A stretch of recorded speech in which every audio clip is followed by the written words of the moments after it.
So now we're starting muscles. And when we start the group of the chapters that deal with muscles, we first start with joints. And we start with joints because this is kind of our connection between bones and muscles. And I always kind of add this to the muscle test because most students, when they first start seeing all the bones, they get overwhelmed. So if I added joints to the bone test, usually now you're able to calm down. You're able to kind of understand how everything's fitting together. So now is the time to kind of recollect your thoughts and start moving forward in this class. And we're going to start at chapter 9, joints, and then 10 and 11 are going to look at muscle and muscle tissue. Let's get started. So joints are the link between bones and the skeletal system and permit effective movement and protect their softer organs. Joint anatomy and movements will provide a foundation for the study of muscle actions. And that's the reason why I said I use joints when we start talking about muscles. So we're going to explain what joints are. How are they named? And that's very complicated, and there's a lot of memorization for that. We're also going to look at the functions they serve. We're going to name and describe the 4 major classes of joints. We're also going to talk about the 3 types of fibrous joints and give an example of each. We're going to distinguish between the 3 types of sutures. We're going to talk about 2 types of cartilaginous joints, and then name some of the joints that become syntoses as they age. And if you don't know what syntosis means, you will by the end of this lecture. So a joint is just an articulation. It's a point where 2 bones meet, whether or not the bones are movable at that interface. So you need to kind of get out of your mind saying a joint is where 2 bones are going to be able to move. Some joints are going to be immovable, some will be freely movable. So you have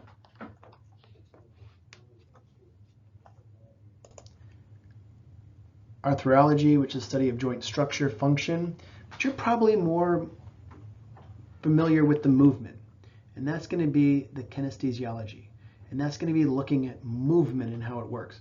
If you become a coach or anything like that, and most of the higher level coaches all went to school for movement, and that's going to be a type of kinesthesiology. And this is where you look at biomechanics that deals with broad variety of movements and mechanical processes of the body. But what you're pretty much looking at, the joints, which include the bones and the muscles. In most sports, it makes sense, you have to use the skeletal system and the muscular system very efficiently. So we're going to look at the joint name. It's going to derive from the names of the bones involved. So the atlanto-occipital joint is occipital. You have the glenoid humerus, the humerus and the glenoid cavity, the radial or the radio-ulnar joint, the radius and the ulna. So we're not going to go into a lot of detail of the specific names for the joints because once you kind of know the bones, you should be able to figure this out. And atlanto-occipital, that's the atlas, and the occipital bone, that's where C1 sits on the occipital bone sits on C1. And joints are classified according to the manner in which they move. So are they going to be stuck together and not move? Are they going to become more freely movable? Can they move just a little bit, or can they move more? So let's look at them. 4 major categories: bony, fibrous, cartilaginous, and synovial. If you're kind of moving from top to bottom, bony joints is when bone is going to join them together. That doesn't sound like they can move very well. If you move all the way down to synovial joints, they're going to have fluid-filled sac called the synovial capsule, and these are going to be freely movable. So moving on down, they become more and more movable. Let's start with the bony. Bony joint, or syntosis, immovable joint. It's formed when the gap between the 2 bones ossifies or become a bone. So in effect, it's one single bone. The frontal and mandibular bones in infants, cranial sutures in the elderly, attachment of the first rib in the sternum with old age. Eventually that cartilage kind of gets removed, and also why that first rib in old age starts to break. They can occur in either fibrous or cartilaginous joints that eventually gets replaced in bone. Like all of these things that say cranial sutures in elderly, there's some cartilage in there. first rib to the sternum, there's some cartilage in there. So fibrous and cartilaginous joints with age can eventually be replaced with bone and eventually become a bony joint or a syntosis.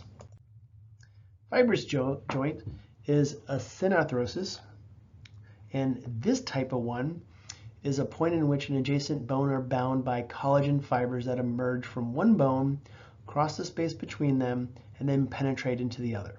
So I mentioned sutures. Sutures start off in cartilage with you when you're a baby. They're called fontanelles. Then the older you get, the cartilage gets replaced by fibrous. So when we're talking about sutures now, I'm talking about an adult. So sutures are going to be a type of fibrous joint. Gomphosis, this is going to be your teeth. So the root of your teeth into the bone. And then a syndesmosis, which is going to be the radius and the ulna. And if you're like, radius and ulna are joined together, yeah, move your wrist from side to side, and you can see how the radius and ulna slide on top of each other because there's fibers connecting the radius and the ulna. Sutures are movable or immovable or slightly movable joints. The younger you are, the more movable you are. The older you are, the less immovable they are. And you can see that fibrous connective tissue that is in between each suture. Sutures can be serrate, which means they're interlocking wavy lines. They can be lap or squamous, which the squamous suture is. It can be a plain or a butt suture, where it's just going to be butt up against each other. And here's the picture for that, where you can kind of see those wavy lines. The lap suture is going to be right there, and the lap suture is going to be in the squamous suture because it's flat. And then the butt or the plain is going to be just like this, where it's a butt joint, where they're just right up against and the fibrous is going between them. Let's look at the tooth. The gomphosis, or the fibrous joint. This is how you have these periodontal ligaments that attach the bone, that attach the teeth to the bone, or the tooth to the bone, depending on which way it's going. Oh, it's tooth to the bone, and it's held in place by the fibrous periodontal ligament. Syndesmosis, you have the, this is the tibia and the fibula, and you can see the fibers that run between the tibia and fibula, also between the radius and the ulna. It's less movable, syndesmosis, but what happens is they don't really pull apart, but you can slide past each other. And what happens, what they have an interosseous membrane that actually allows them to slide across each other. So they're a little more movable. Then we're down to cartilaginous. So cartilaginous joints are when two bones are linked by cartilage. There are two types. You can have a synchondrosis, and a symphysis. The synchondrosis is bones are bound by hyaline cartilage. So you can see between the ribs and the sternum, you have a synchondrosis. And when you're thinking about this, what I want you to memorize when you see all these things that are in red. A synchondrosis example of that would be costal cartilage from the ribs to the sternum. So first rib attachment to the sternum. It's also going to be the temporary joint in the epiphyseal plate in children. So memorizing a quick example of these, or two examples of these, is the way I want you kind of to write these down and memorize them for the test. But they're bound by hyaline cartilage. A symphysis is going to be fibrocartilage. So a symphysis, you'll have the pubic symphysis and then the fibrocartilage. If you remember back from chapter 5, fibrocartilage is going to be cushioning, so it's going to be in your vertebrae. That's going to be a type of symphysis. So knowing the bodies of the vertebrae and the intervertebral discs, and also between the pubic bones and your pubic symphysis. Now you have a synovial joint, the most likely to move. Unfortunately, synovial joints have many classes underneath them. So we have to look at a couple of different structures when we look at synovial joints, and this is kind of where we're going to end this lecture. The synovial joint is diarthrosis because there's two. Joint in which two bones are separated by a space called the joint cavity. It's the most freely movable joint. In there, there's articular cartilage. That's going to be a layer of hyaline cartilage that covers the surfaces of those two bones. There's the cavity between them, and then there's going to be synovial fluid in that capsule. The synovial fluid is slippery lubricant in the joint cavity. It's rich in albumin and hyaluronic acid, but pretty much it's like the oil that allows the joint to move and the bones to slip past each other. You have a capsule. This is the connective tissue that encloses the capsule and retains all that fluid. It has an outer and an inner capsule. And in a few synovial joints, fibrocartilage grows inward from the joint capsule, and that fibrocartilage, the articular disc, forms a pad between the articular bones that crosses the entire joint capsule. Temporomandibular joint, distal radial ulnar joints, sternoclavicular joint, and the acromial clavicular joints is going to be the articular discs. But more likely, in your knee, you're going to hear about this called the meniscus. These are going to be two cartilages that extend inward from the left and the right, but do not entirely cross the joint. And these cartilages absorb shock and pressure, and they guide bones across each other. They improve the fit of the bone between the bones. They stabilize the joints and reduce the chance of dislocation. So you might have heard these before, but usually you've heard of the medial and lateral meniscus on your knee. You can also have other things that are associated with synovial joints. A tendon and a ligament. A tendon attaches muscle to bone, ligaments is bone to bone.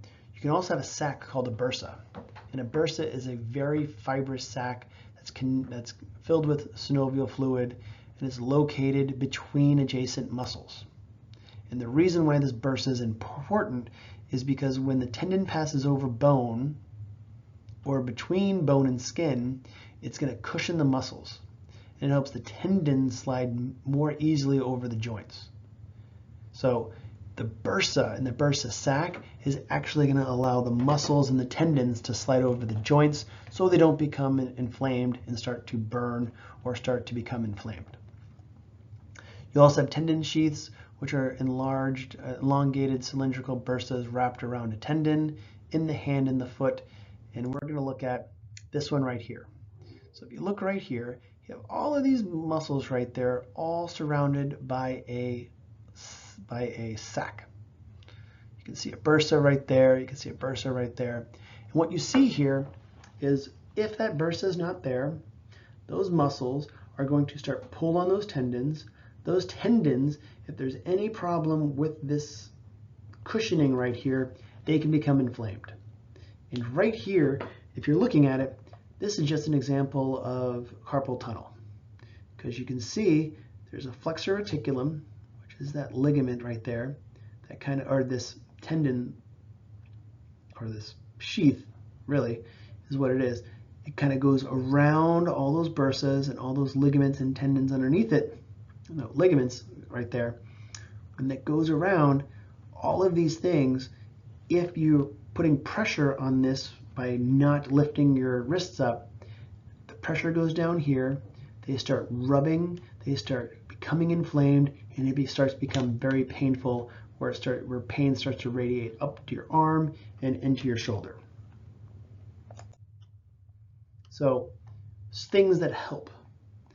Exercise will start to warm synovial fluid. That's why when you start to work out, you're going to start stretching. You're going to start becoming more and more warm. You're warming up the joints. Warming up the joints will warm the synovial fluid. That means it becomes less viscous and more easily absorbed by the articular cartilage, which means it starts to work better. The cartilage will then swell because it's absorbing that fluid, and it protects more efficiently and cushions against compression. So that's why a warm-up period before vigorous exercise is very important to protect cartilage from wear and tear. And finally, repetitive compression of non-vascular cartilage during exercise will then squeeze the fluid and the metabolic waste out of the cartilage. When you squeeze the fluid out of the metabolic cartilage, then all that waste can be removed, by the blood system and remove it from the body, and it won't build up in the cartilage, also helping with the health of the cartilage. Then also when the weight removed, the cartilage will absorb synovial fluid like a sponge, taking in oxygen and nutrients into the chondrocytes, which can then start remodeling it and also start to help with its health. But without exercise, cartilage starts to deteriorate more rapidly from inadequate nutrition and waste removal, because the waste starts building up if you don't exercise. Also, you don't have the oxygen going into the chondrocytes. So regular exercise and regularly moving these joints will stop the normal wear and tear on the joints. And that concludes our first lecture.